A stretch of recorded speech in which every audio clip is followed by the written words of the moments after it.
کی مجلس میں اذان اور اقامت سے متعلق مسائل کا بیان چل رہا تھا۔ ان میں سے چند مسائل باقی ہیں، وہ انشاءاللہ آج کی مجلس میں، جیسے آپ حضرات کے سامنے بات آئی کہ اذان کا جواب دینا یہ بہت بڑا عمل ہے اور سنت عمل ہے، اور اذان کے جواب دینے کی بہت بڑی فضیلت بھی ہے۔ اور اذان کے جواب دینے کا مطلب یہ ہے کہ جو کلمات مؤذن کہے گا ہم انہی کلمات کو اس کے پیچھے پیچھے ادا کریں گے۔ لیکن اگر ایک وقت میں متعدد کئی مساجد کی اذانیں شروع ہو جائیں، ایک تو یہ ہے نا کہ ایک مسجد کی ہوئی آپ نے جواب دے دیا، اور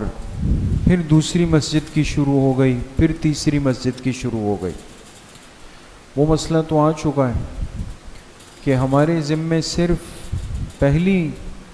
اذان جو ہمیں سنائی دے ہم اس کا جواب دیں تو سنت ادا ہو جائے گی۔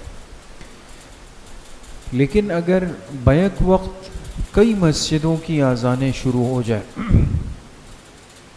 اب مثال کے طور پہ آپ ایک مسجد کی اذان کا جواب دے رہے تھے اور بیچ میں دوسری مسجد سے اللہ اکبر کی آواز بھی آنا شروع ہو گئی، تو ایسی صورت میں پھر کیا کرنا ہے؟ تو فقہاء نے لکھا کہ اگر ممکن ہو تو دونوں مساجد کی اذان کا جواب دینے کی کوشش کریں۔ مثلا اس مؤذن کے کلمات آئے اشہد ان لا الہ الا اللہ، تو وہ کلمات پڑھیں، وہاں سے آواز آئی اللہ اکبر، تو اس کا جواب دیں۔ تو اگر یہ ممکن ہے کہ اس طرح کر سکتا ہے تو یہ افضل ہے، اور اگر ایسا کرنے میں دقت ہو، پریشانی ہو، ظاہر سی بات ہے کہ ان کلمات کا جواب دے رہا ہے پھر پیچھے جا رہا ہے، تو اگر پریشانی ہو تو پھر اس صورت کے اندر صرف وہ اذان جس کا جواب اس نے پہلے شروع کر دیا ہے بس اس کا جواب ترتیب کے ساتھ دیتا رہے۔ باقی جو بیچ کے اندر دوسری اذانوں کی آواز سنائی دے تو یہ اگر اس کا جواب نہ دے ان کلمات کا تو اس کے لیے کوئی حرج اور کوئی مسئلہ نہیں۔ اسی طریقے سے اگر انسان ریل گاڑی کی سفر میں، اب ریل گاڑی کے سفر میں چونکہ ریل میں نماز پڑھنا ممکن ہے اور پڑھنی ہے، پڑھی جاتی ہے، بس وغیرہ ہے تو اس میں سے تو ظاہر سی بات ہے کہ بس میں انسان نماز نہیں پڑھ سکتا، اترنا پڑے گا۔ لیکن ٹرین چل رہی ہے اور دوران ٹرین جو ہے وہ نماز کا وقت ہو گیا، تو ایک تو یہ یاد رکھنا چاہیے کہ ٹرین میں بھی انسان نماز کی پابندی کرے گا، اور ممکن ہو بھی جاتا ہے تو باجماعت نماز بھی پڑھنی چاہیے۔ ٹرین میں بھی ہو جاتا ہے، ہمارے جیسے جماعتوں کی آمد و رفت ہوتی ہے تو ماشاءاللہ پڑھتے ہیں۔ لیکن اب سوال یہ ہے کہ ٹرین میں جو نماز یا جماعت کی جا رہی ہے وہ ساتھی اذان کا کیا کریں گے؟ آیا ان کے لیے ٹرین میں اذان ہے کہ وہ اذان دیں؟ اس صورت میں یاد رکھیں کہ فقہاء کے ہاں اصول یہ ہے کہ اگر انسان اسلامی ریاست اور اسلامی ملک میں ہے، اور جہاں انسان کو مقصد یہ کہ قلبی یقین ہے، اب مثال کے طور پہ ہم کراچی سے لاہور جا رہے ہیں، پشاور جا رہے ہیں، سکر جا رہے ہیں، یہ تو ایک اسلامی ملک ہے، ہر جگہ چاہے راستے میں گاؤں ہے، دیہات ہے، شہر ہے، آبادی ہے، اذان تو ہو رہی ہے۔ تو ٹرین جس مقام سے بھی گزری ہے، چاہے ہمیں اذان کی آواز آئی ہو یا نہ آئی ہو، لیکن اتنی بات متعین ہے کہ اطراف کے علاقوں میں اذان ضرور ہوئی ہے۔ تو ایسی صورت کے اندر اس جماعت پر اذان دینا واجب نہیں، لازم نہیں، یہ اسی اذان پر اکتفا کر لیں جو دائیں بائیں ہو چکی ہو یا جس کی آواز کچھ کان میں آ گئی، پڑ گئی۔ لہٰذا اگر انہوں نے کھڑے ہو کے جماعت کر لی تو اقامت دینا مستحب ہے، اقامت دے دے اور جماعت کر لے۔ لیکن اگر پھر بھی احتیاطاً یا مجمع کو ذرا بیدار کرنے کے لیے، جوڑنے کے لیے اگر ٹرین میں اذان دے دی گئی تو ایسا کرنا افضل ہے، مستحب ہے، بہتر۔ لیکن اگر انسان ایک غیر مسلم ملک میں، غیر مسلم کنٹری میں ٹرین میں سفر کر رہا ہے اور چند مسلمان ہے یا جماعت ایک ساتھ ہے اور اذان دینے میں کوئی حرج نہیں، ایک تو یہ ہے کہ خطرہ ہے کہ آپ اذان دیں اور پھر جماعت اور نماز بھی منع کر دی جائے، مسئلہ ہو جائے گا، ایسی صورت میں تو احتیاط کرنی چاہیے۔ لیکن ایسا ملک ہے کہ انسان مطمئن ہے کہ یہ غیر مسلم کنٹری ہے، لیکن اگر ہم میں سے ایک ساتھی نے مناسب آواز میں اذان دے دی تو کوئی پریشانی نہیں ہوگی۔ تو غیر مسلم ملک کی ٹرین میں سفر کرتے ہوئے اگر اذان دینا ممکن ہو تو اذان ضرور دینی چاہیے، اس لیے کہ وہاں تو دائیں بائیں پھر مسلمانوں کی آبادیاں اور یہ چیزیں بہت کم ہوتی ہیں، تو اس چیز کا اندازہ نہیں ہے کہ اذان ہوئی ہوگی نہیں ہوئی ہوگی، احتیاطاً انسان کو فوراً اذان دے دینی چاہیے۔ اچھا جی، اسی طریقے سے اب ایک مسئلہ، یہ تو نماز کی اذان و اقامت تھی نا۔ آپ جانتے ہیں کہ اگر بچے کی ولادت ہو جائے، بچہ پیدا ہو جائے،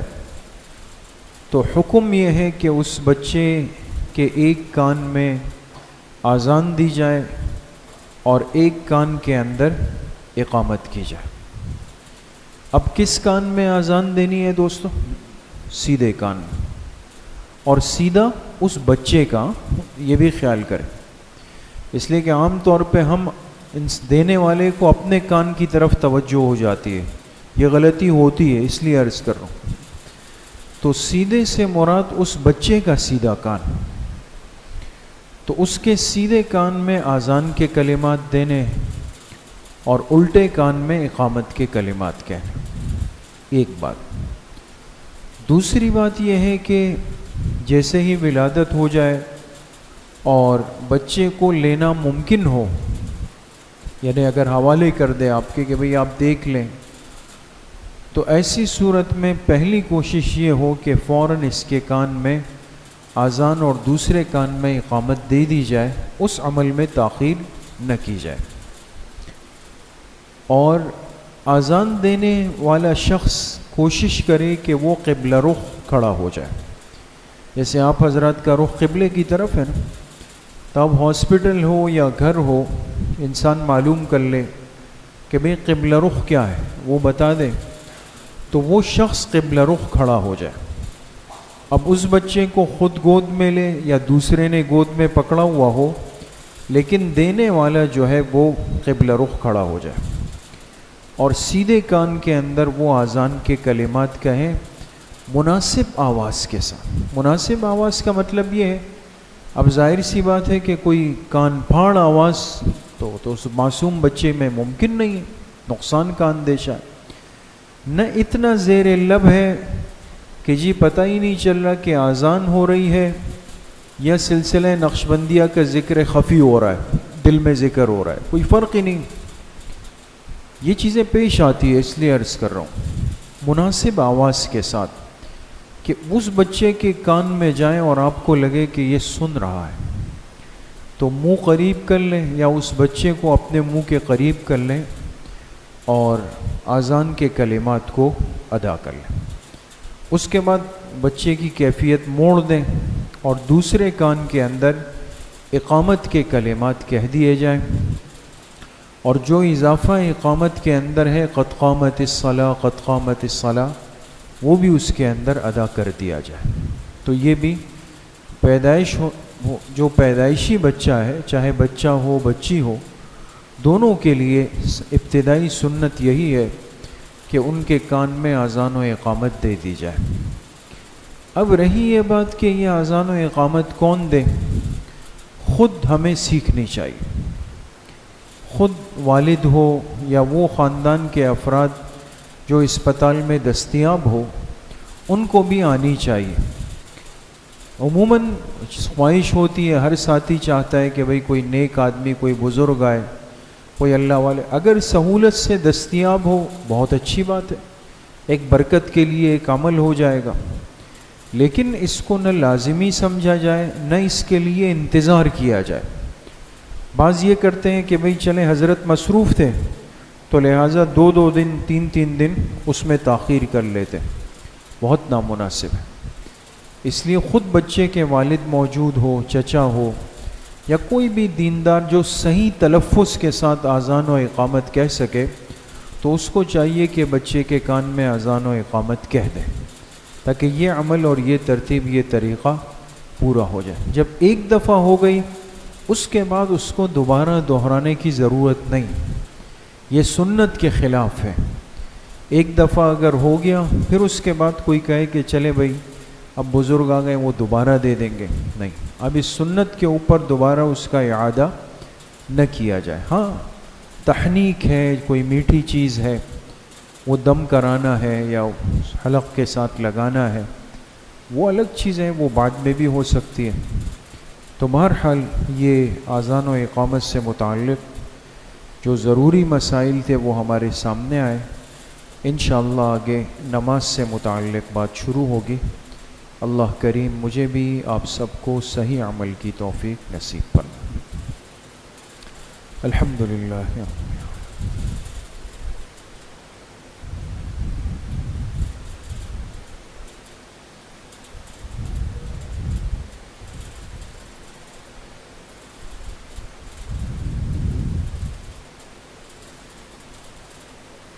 وصلی اللہ وسلم علی نبینا محمد وآلہ وصحبہ اجمعین برحمتہ۔